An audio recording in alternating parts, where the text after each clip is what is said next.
পৃথিবীর মধ্যে 6টি শ্রেষ্ঠ দোয়া, এই দোয়াগুলোর আমল যদি কোনো বান্দা বান্দি করতে পারে তাহলে পৃথিবীতে যতগুলো দোয়া আছে তার ভিতরে এই দোয়াগুলোই সর্বশ্রেষ্ঠ দোয়া বলেছেন নবী করিম সাল্লাল্লাহু আলাইহি ওয়াসাল্লাম।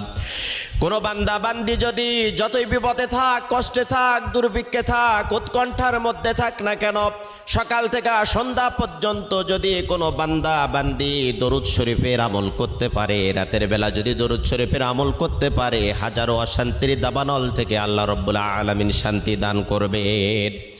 1 নম্বরে দরুদ শরীফের আমল করবেন। 2 নম্বরে ইস্তেগফার। আপনার মুখটা এমন হয়ে যাবে আল্লাহ রাব্বুল আলামিনের কাছে দোয়া করার সাথে সাথে আপনার দোয়াটা কবুল হয়ে যাবে। সব সময়ের জন্য পড়বেন আস্তাগফিরুল্লাহ আল্লাযী লা ইলাহা ইল্লা হুয়াল হাইয়ুল কাইয়্যুম ওয়া আতুবু ইলাইহি। যদি না পারেন তাহলে পড়তে থাকবেন শুধু আস্তাগফিরুল্লাহ। 3 নম্বরে আপনি পড়বেন ইয়া যাল জালালি ওয়াল